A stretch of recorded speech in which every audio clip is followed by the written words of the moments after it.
বৰ্তমান 2 পাঞ্চলিকা চেতিয়া, 3 ৰক্তপ্ৰতীম চেতিয়া, 4 পাৰ্থিৱ গগৈ, 5 শ্ৰী সুৰজ গগৈ, 6 শ্ৰী দেৱৰাজ নেওগ, 7 নম্বৰ আজি খেলৰ মুখ্য আমাৰ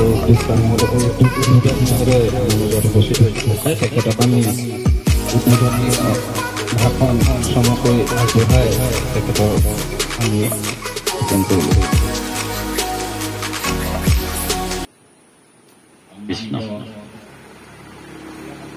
সভাপতি প্ৰমুখে সকলো সদস্য, পৰম শ্ৰদ্ধাৰ সন্মানিত বিচাৰক মণ্ডলী, মোৰ ভাতৃপ্ৰতিম ৰামেশ্বৰ বৰুৱা প্ৰমুখে সভাত উপবিষ্ট ভদ্ৰমণ্ডলী আৰু আমাৰ আজি অনুষ্ঠানৰ প্ৰাণকেন্দ্ৰ আমাৰ প্ৰতিযোগীসকল, মৰমৰ ভাইটি ভণ্টি। যদিও মোক বৰ চমুকেই ক'বলৈ আৰম্ভ কৰিবলৈ কৈছে, মই অৱশ্যে চমুৱে কওঁ, হ'লেও কেইটামান কথা মই আপোনাসকল অসমকে আমাৰ কণ কণ ভাইটি ভণ্টিহঁত আহিছে, অভিভাৱকসকল আহিছে, আপোনালোকৰ জ্ঞাতাৰ্থে আৰু আপোনালোকৰ উপকাৰাৰ্থে মই কেইটামান কথা আপোনাসকলক ক'বলৈ বিচাৰিছোঁ। আমাৰ জীৱনটো এটা যুদ্ধক্ষেত্ৰ, গীতাত এইটো কথা কৈছে, জীৱন এটা যুদ্ধখন, জীৱনটোৱে হ'ল আমি এটা সংগ্ৰামৰ যুদ্ধক্ষেত্ৰ, আৰু ইয়াত যুদ্ধ নকৰিলে কোনো জীয়াই থাকিব নোৱাৰে। আমাৰ এই যুদ্ধক্ষেত্ৰত আমি যুদ্ধ কৰিবই লাগিব।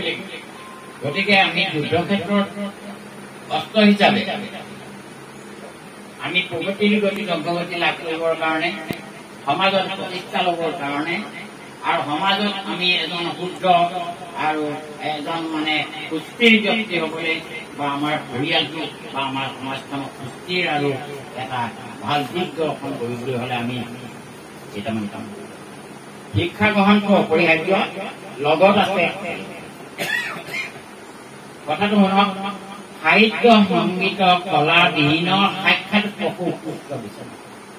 সাহিত্য সংগীত আৰু কলাত যদি আপোনাৰ জ্ঞান নাথাকে বা লাভ নাথাকে, আমি তেতিয়া ধৰক অকণমান পশু তুল্য।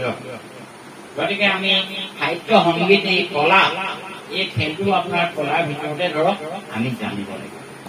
আৰু তাৰ ভিতৰত কি হ'ল, মানসিক উৎকৰ্ষ সাধনৰ কাৰণে, মানসিক প্ৰগতি, মানসিক অগ্ৰগতিৰ কাৰণে আমি কি কৰিব লাগিব, এই মানসিক শক্তি লগা এই খেল চেছ খেলিব লাগিব। এই চেছৰ অতীততে আমাৰ ভাৰতবৰ্ষতে অকণমান কথা ক'বলগীয়া হৈছে, সুবিধা নাপায়, কাৰণ উই শুড নো দ্য establishment বা starting point of this game and origin of this game. আচলতে আমাৰ ভাৰতবৰ্ষত বিভিন্ন ৰজা মহাৰজাৰ দিনত হৈছিলে, আৰু তাৰ ভিতৰত আটাইতকৈ বহুত ৰাজত্ব হৈছিলে। তাৰ ভিতৰত কিন্তু আমাৰ গুপ্ত সাম্ৰাজ্যসমূহ অতি ডাঙৰ। গতিকে গুপ্ত সাম্ৰাজ্যৰ দিনতেই প্ৰথম এই দবা খেলিব আৰম্ভ। তাৰ পাছত লাহে লাহে বৰ্তমান অৱস্থালৈ আহি, মডাৰ্ণ টাইমলৈ আহি ইংলেণ্ডত, বুজিছেনে, এই ইংলেণ্ডত লিড বুলি এটুকুৰা জেগাত 1477 চনৰ পৰা প্ৰথম আন্তঃৰাষ্ট্ৰীয় পৰ্যায়ত এই চেছ খেলটো আৰম্ভ হ'ব। আমাৰ ভাৰতবৰ্ষতো ক'বই নালাগে, বিভিন্ন আপোনাসকলে যদি চেছ খেলিছে, চেছত প্ৰথম আহিলে বৰিছ পাছপি, ববি ফিচাৰ, বুজিছেনে, বিশ্বনাথ আনন্দৰ নামটো সবেই জানিব। গাৰ্জেনসকলে অন্তত আপোনাসকলৰ খেলুৱৈসকলক এই কথাখিনি নামকেইটা ক'বলৈ চেষ্টা কৰিব। বৰ্তমান অৱস্থাতো ইয়াৰ পপুলাৰিটি যথেষ্ট হৈছে, বুজিছেনে, কাশ্মীৰৰ পৰা কৰ্ণাটকলৈ, বুজিছেনে, গজনীৰ পৰা চিত্তাংগলৈ, আটাইতকৈ এই খেলটোৱেই সেই সময়ত প্ৰসাৰ আৰু প্ৰচাৰতা লাভ কৰিছে।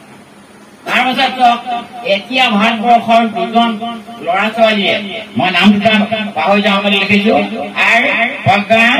আৰু বৈশালী, কৰ্ণাটকৰ শিৱলিং, ককাই ভনী, বাই ভনী, ককাই ভাই দুটাই কি কৰিছিলে, গ্ৰেণ্ড স্লেম তেওঁলোকে, বুজিছেনে, গ্ৰেণ্ড মাষ্টাৰ খিতাপি অৰ্জন কৰিব পাৰিছে।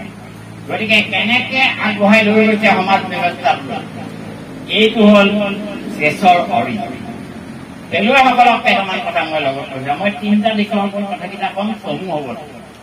খেলুৱৈসকলে আহিছে প্ৰথমতে কেলে চেছ খেলিব লাগে, why we should play চেছ।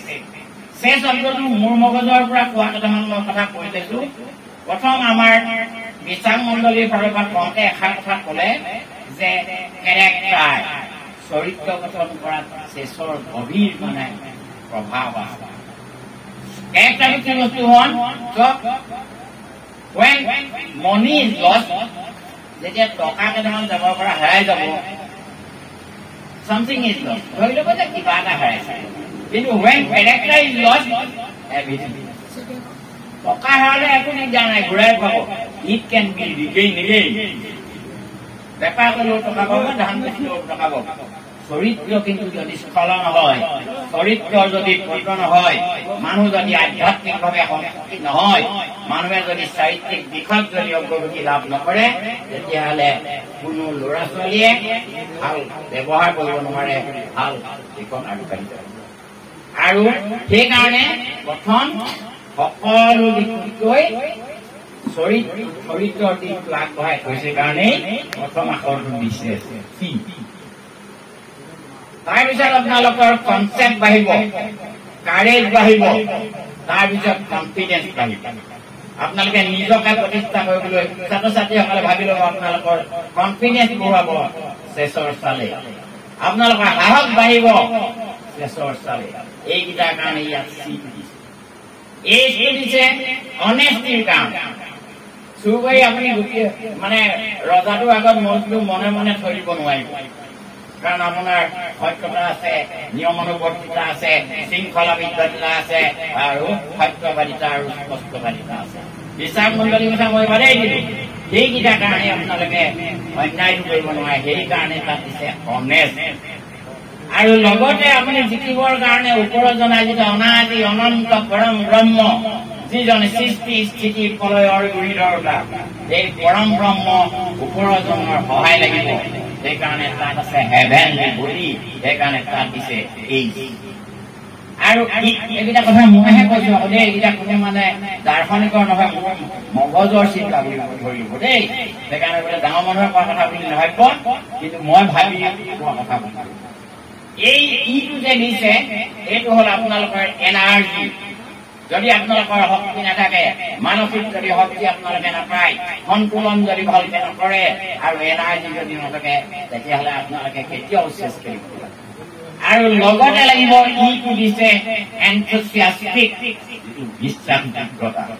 আপোনাৰ যদি নিজৰ ওপৰত বিশ্বাসেই নাই, বোলে মই কুইনটো দিছো বা হাতীটো দিছো, কণীটো দিছো, আৰু এইটোৱে মানে ভুল কৰিছো নেকি, এই যে ডাইলমা যিটো থাকিব, এইটোৰ কাৰণে কিন্তু আপোনালোকে উন্নতি কৰিব নোৱাৰিব। গতিকে আপোনালোকে এনথুচিয়াষ্টিকটো দিয়ে।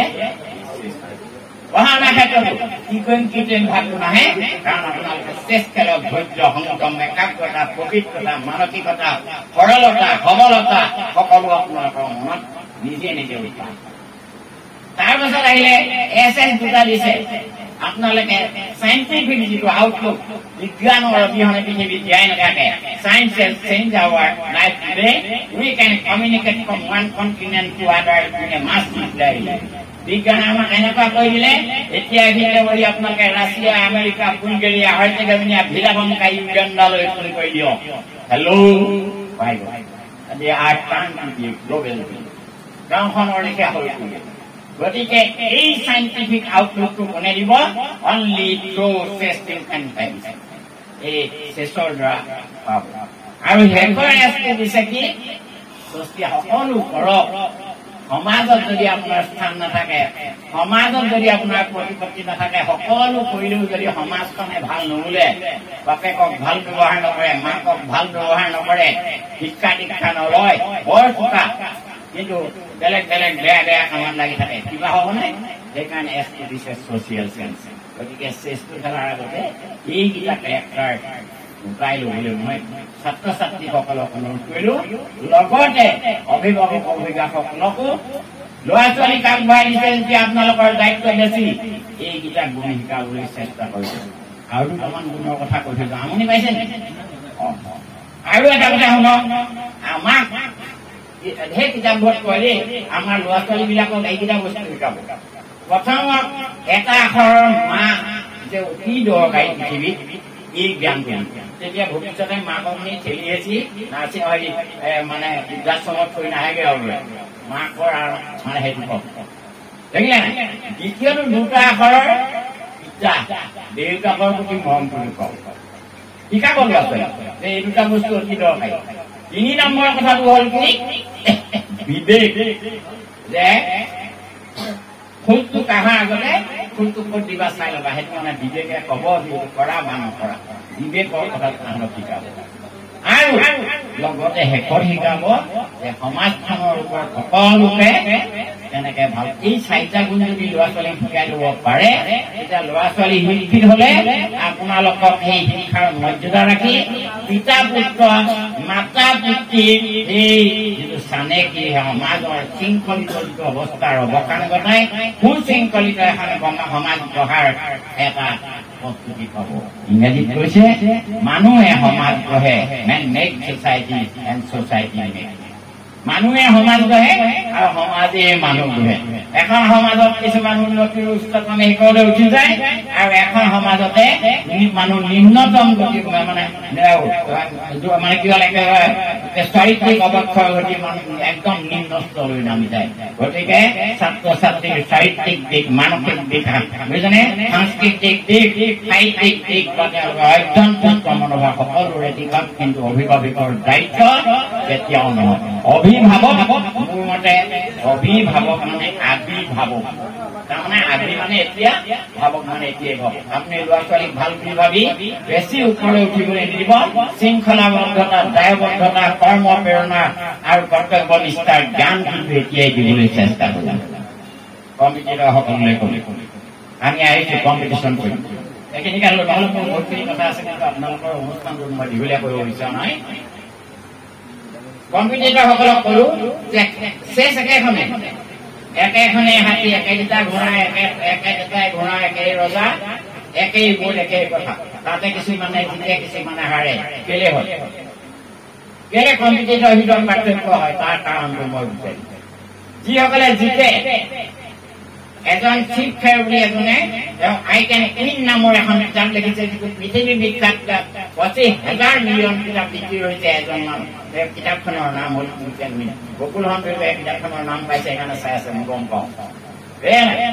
এই চিফ ফেয়াৰ এষাৰ কথা কৈছিলে যে winners do not do different thing. এই জিকাবোৰে বেলেগ বেলেগ কাম নকৰে but they do the things different, কিন্তু তাহাঁতি কামটো কৰে বেলেগ। তাৰমানে মই যিভাগে ঘোঁৰাটো চাল দিলো সি ঘোঁৰা চালটো একেই দিব 112 এঘৰে নহয় জানো, সেই একেই দিব কিন্তু তেওঁ অলপ ডিফাৰেণ্ট দিব। গতিকে তেওঁলোকে কি কৰিব লাগিব এই ডিফাৰেণ্টলি কেনেকে কামটো কৰে সেই কথাটো শিকিব লাগিব। 2 নম্বৰ কথা আটাইতকৈ দৰকাৰী কথা মানে মই কম্পিটিটৰসকলক কৈছো দেই যে আমি জিকিবলৈ এটা বস্তু লাগিব।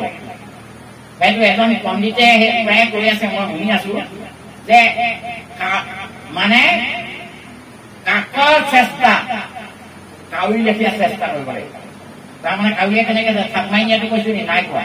কাউৰী পোৱালীকেইটা বাৰে বাৰে মানে কুলিয়ে মাৰি থাকে বাঁহতে মাৰি থাকে নহয়, কিন্তু কাউৰীয়ে পোৱালি দিয়ে থাকে। আৰু আমাৰ ছাত্ৰ ছাত্ৰীসকলে এটা সাধু পাইছিলে যে এই কলহটো মানে যেতিয়ালৈকে পানী নোলায় কাউৰীজনীয়ে হিলি তাৰ পৰা উঠাইছিল, চেষ্টা এৰা নাই। সেইটোকে কৈছে যে কাকৰ চেষ্টা কাউৰীজনীৰ লেখীয়াকে চেষ্টা কৰিব। বুজি পাইছে নাই কেনেকে চেষ্টা কৰিব লাগে? কম্পিটিটৰে বুজি পাইছে নাই? কিয় এনি আণ্ডাৰষ্টেণ্ড মোক কথাটো বুজি পাইছে নাই? কাউৰীয়ে কেনেকে চেষ্টা কৰিব লাগে নাই পোৱা নি? পাইছে নাই? এনি আণ্ডাৰষ্টেণ্ড বুজি পাইছে? 2 নম্বৰ কথাটো হ'ল বকৰ ধ্যান। বগলীয়ে কেনেকে ধ্যান দি থাকে চাব দেই। এই বগলীটোৱে যিটো মাছলৈ দেখাই আছে এক ধ্যান আৰু বগলীটো অকল মাছটো পোৱালি মাছটো এৰিছে তাৰ কিনাৰত ডাঙৰ পোৱালি এটা পাৰ হৈ গ'লেও বগলীয়ে নাচায়, তাৰ ধ্যানতে লাগি আছে। গতিকে আমাৰ মন সদায় বগলী লেখীয়া জ্ঞান হ'ব লাগিব দেখিছে নাই কাউৰী লেখীয়া চেষ্টা হ'ব লাগিব বগলী লেখীয়া তাৰপিছত আমি ৰাতি গধূলিতে 6টা বজাতে মাৰ গাটো বেয়া লাগিছে বুলি হলো 7টা বজাত জগালেও নুঠে সেইকাৰণে তেনেকে উন্নতি কৰিব নোৱাৰিবা তোমালোকৰ নিদ্ৰাটো হ'ব লাগিব চান নিদ্ৰা কুকুৰৰ লেখীয়া টোপনি হ'ব লাগিব সত্য মানে কুকুৰে দেখিলে বৈল অহা পায় তোমালোকৰ তেনেকুৱা পঢ়া থাকিলে তোমালোকে তেনেকে আগবাঢ়িব বুজি পাইছা নাই চান নিদ্ৰা আৰু বৰ এগাল এগাল এপেট এপেট ভাত খাই পেলানি ঘাঁচ খাই পৰি নাথাকিবা কমকে খাবা ভাল বস্তু খাবা কমকে খাবা অল্প সাৰ কমকে খাবা তাৰপিছত গৃহ ত্যাগ আৰু মোৰ ল'ৰাটো মোক কেনেকে মই গৃহত দিয়ে বুলি পঠিয়াম মোক কলিজা মগজ ভাইটো কাঠনো কেনেকে খাবলৈ ছোৱালীজনীনো কেনেকে কাঠনলৈ পঠিয়াই দিম আমি ওচৰতে কৈছো ডিব্ৰুগড় গৈনো তাই কেনেকে চলিব এই যে গৃহ বোলে আপোনালোকে পঠিয়াব নোৱাৰো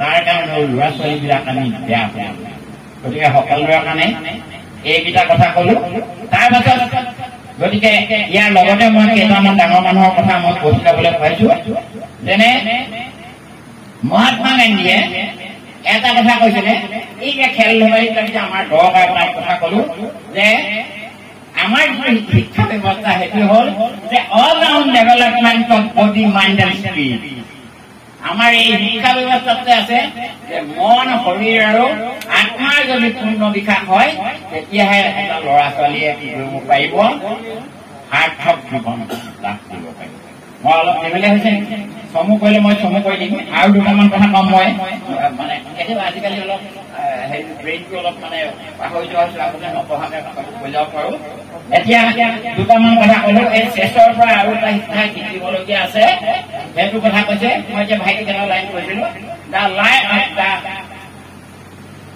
বুজা নাই লাইফ যে লাইফ গেম অফ চেছ জীৱনটো এটা হ'ল মানে চেছ খেল গতিকে টু উইন এই ইয়াত যদি জিকিবলগীয়া হ'ল উইন মাষ্টাৰটো আমি কি কৰিব লাগিব যাব লাগিব থিৰ হৈ বহি থাকিলে আজি যদি ইয়াত কম্পিটিশ্যন কৰিবলৈ নাহা চেতিয়া গাঁৱত যদি বহি থাকা শিৱসাগৰত যদি বহি থাকা এই যুদ্ধখন কৰিবলৈ পাব নেকি আৰু যুদ্ধত নকৰিলে কেতিয়াও কিন্তু জয়লাভ কৰিব নোৱাৰে কাৰণ হজৰত মহম্মদেও কৈ থৈ গৈছে যে মাছ যদি ডাঙৰ মাছ ধৰিবলৈ বিচাৰিছা তেতিয়াহ'লে তুমি পানীত নামিবই আৰু এই জীৱনটো যুদ্ধ ক্ষেত্ৰত যুদ্ধত নামানিলে কৃষ্ণই কৈছে যে যুদ্ধত নানামিলে কিন্তু জয়লাভ কৰিব নোৱাৰা গতিকে যুদ্ধটো আৱস্থান নহয় যুদ্ধ কৰিবই লাগিব আৰু ইয়াত শিকিবলগীয়া বস্তুটো আছে ইয়াত জিঅ'গ্ৰাফি ইয়াত প্ৰথমতে হ'ল কি এলজেব্ৰিকেল আৰু আমাৰ এথমেটিকেল যিখিনি আমাৰ নলেজ বুজা নাই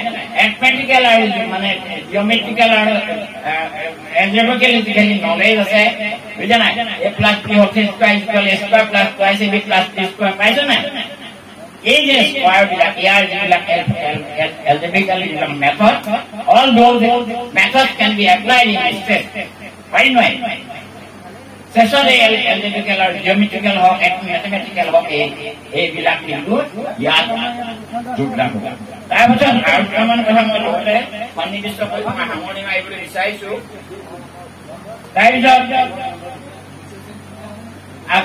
আমি যদি চব যদি এইবোৰ কৰিবলৈ নিদি ল'ৰা ছোৱালীবিলাকক অকল যদি মানে পঢ়ি থাক বুলিয়ে কৈ থাকো তেতিয়াহ'লে কি হ'ব তেতিয়াহ'লে ল'ৰা ছোৱালীবিলাকে কি কৰিব নোৱাৰিব একো কথাতে তেওঁলোক মানে ডাল হৈ যাব গতিকে এজনে কৈছে যে no' play only work make their life jacket dull bird একো খেলিবলৈ নিদিব অকল পঢ়িবলৈ যদি দি থাকে তেতিয়াহ'লে মানে ডাল হৈ যাব মই দীঘলীয়া নকৰোঁ কাৰণ মই ভাল ভাল অনুষ্ঠানত বা ভাল সময়ত পালে আপোনাৰসকলক আমাৰ উন্নতিৰ বিষয়ে ছাত্ৰ ছাত্ৰী আমাৰ চাৰিত্ৰিক দিশ মানসিক দিশ সৰলতা সবলতা বুজিছানে আৰু আমাৰ দূৰদৰ্শিতা পাৰদৰ্শিতা এই কথাখিনিৰ ওপৰত পুংখানুপুংখভাৱে আলোচনা কৰাৰ সময় আছে কিন্তু আজি মই এইখিনি কথা গোটেইখিনি নকওঁ মাত্ৰ এই যিহেতু অনুষ্ঠানবাকী মোক উদ্বোধন কৰিবলৈ উদ্বোধক হিচাপে মানে আমন্ত্ৰণ কৰি আনিছিলে।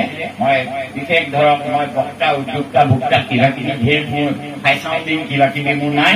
মই এজন সাধাৰণ শিক্ষক হিচাপে যিখিনি মোৰ জ্ঞানৰ পৰিসৰ যিখিনি মোৰ জীৱনৰ মানে অভিজ্ঞতা এই অভিজ্ঞতাৰ ওপৰত আপোনালোকক দুআষাৰ মান কলো। শেষত কিন্তু এটালৈকে আপোনালোকে বেয়া পোৱা ভাল পোৱা মনত ৰখা আৰু দৰকাৰী কথা এটা শেষত কৰিলো। সেইটো হ'ল যেতিয়া জাৰ্মানীখন আছিলে 39 কলনিজ আছিলে মানে খেলি মেলিতে ভাগ ভাগ আছিলে। এই জাৰ্মানীখন কিন্তু এজন মানুহে কি কৈছিলে একত্ৰিত কৰি পেলালে, এক কৰি পেলালে গম পাইছে নাই? আমাৰ এতিয়া এখন আকৌ খেলি মেলি কৰে আমাৰ এই চৰকাৰৰ দিনত বা অন্য মানে ৰজা মহাৰজাৰ দিনত ভাগি ভাগ কৰে, কিন্তু জাৰ্মানীখন একত্ৰিত কৰিছিলে। তেওঁৰ নাম আছিলে অটো ভান বিছমাৰ্ক। ছাত্ৰ ছাত্ৰীসকলক মই বিশেষকৈ কৈছো এই লাইনটো মনত ৰাখিব। বহুত মানুহে কোৱা কথাবোৰৰ কোনো মূল্য নাই। মই ঢেৰ লেকচাৰ মাৰিছো আৰু 10জনে মাৰিব, আমাৰ পৰিচালকেও ক'লে আৰু আমাৰ উপযুক্ত ব্যক্তি আছে ক'ব, সমাজলৈ যাব বক্তৃতা শুনিব, কিন্তু এই বহুত মানুহে কোৱা কথাবোৰৰ কিন্তু কোনো মূল্য নাই যেতিয়ালৈকে তাক হাতে কামে মানে কামত নালাগে। মই কোৱা কথাবিলাকৰো কোনো মূল্য নাথাকিব যদি ছাত্ৰ ছাত্ৰীসকলে অভিভাৱকসকলে বুজানে আপোনাসকলে যদি মানে ইয়াক হাতে কামে কামত নলাগে। ইংৰাজীত কৈছে not by the speeches of majority resolution. বহুত মানুহে লোৱা সিদ্ধান্তটো গ্ৰেট ক্ৰিয়েশ্যনত দিয়ে, সেই সময়ৰ ডাঙৰ কথা নহয়, but by the policy of blood and iron. হাতে কামে কৰা তেতিয়াহে আচল ৰাস্তা তোমালোকে পাবা। গতিকে ছাত্ৰ ছাত্ৰীসকলক কৈছো যে এতিয়াই তোমালোকৰ সময় নষ্ট নকৰিবা। এতিয়া কৰিলে সময় বুজানে ধেমালিতে সানি বিদ্যাধন উপাৰ্জন কৰিবা। গতিকে ওপৰলাই তোমালোকক আশীৰ্বাদ কৰক, তোমালোকৰ প্ৰগতিৰ গতিত তোমালোকে আগবাঢ়ি যোৱা। আৰু এই অনুষ্ঠানভাগী যি উদ্যোগটা লৈছে, ইমান এটা সুন্দৰ যে পদক্ষেপ লৈছে, মই সকলোকে আন্তৰিক ধন্যবাদ আৰু আন্তৰিক আশীৰ্বাদ দিছো। কাৰণ এইটো এই ডিষ্ট্ৰিক্ট বিদ্যুতে এটা milestone for the development this area. এই জেগাটুকুৰাৰ উন্নতিৰ কিন্তু এইটো ফুটা হ'ব। কাৰণ এইটো চাৰুকলা এখন যিটো সংগীত বিদ্যালয় হৈছে, ইয়াৰ আধাৰতে এদিন এই অঞ্চলত সমগ্ৰ দিশটো অঞ্চলেই নহয়, সমগ্ৰ নামটি অঞ্চলেই নহয়, সমগ্ৰ আমটি নহয়, শিৱসাগৰ অসম তথা ভাৰতবৰ্ষৰ আহিব। আৰু মই আশা ৰাখিছো milestone will bring the institution to the limelight of the modern world. আধুনিক যুগলৈ আগবাঢ়ি লৈ যাব পাৰিব। পৰম ঈশ্বৰে পৰম কৰোণাৰে তেওঁলোকক দয়া দিয়ক। আল্লাহ আসমানৰ পৰা সহায় কৰক, ভগৱানে স্বৰ্গৰ পৰা আশীৰ্বাদ দিয়ক, যাতে এই অনুষ্ঠানে প্ৰগতিৰ গতিত অগ্ৰগতি লাভ কৰি যিটো আশা উদীয়া ফল আৰু প্ৰচেষ্টা বা যিটো কষ্ট বা আৰু যিটো চেষ্টাৰ জৰিয়তে তেওঁলোকে আগবাঢ়ি গৈছে তাক ফলৱৰ্তী হওক। সকলোকে মোৰ আন্তৰিক শ্ৰদ্ধা মৰম আৰু খেলুৱৈসকললৈ মোৰ শুভেচ্ছা জ্ঞাপন কৰি মই মোৰ বক্তৃতা ইমানতে সামৰণি কৰাৰ লগতে এই অনুষ্ঠানভাগী শুভ উদ্বোধন কৰি সকলোকে সেৱা জনাই পৰমেশ্বৰকৈ সেৱা জনাই মোৰ এই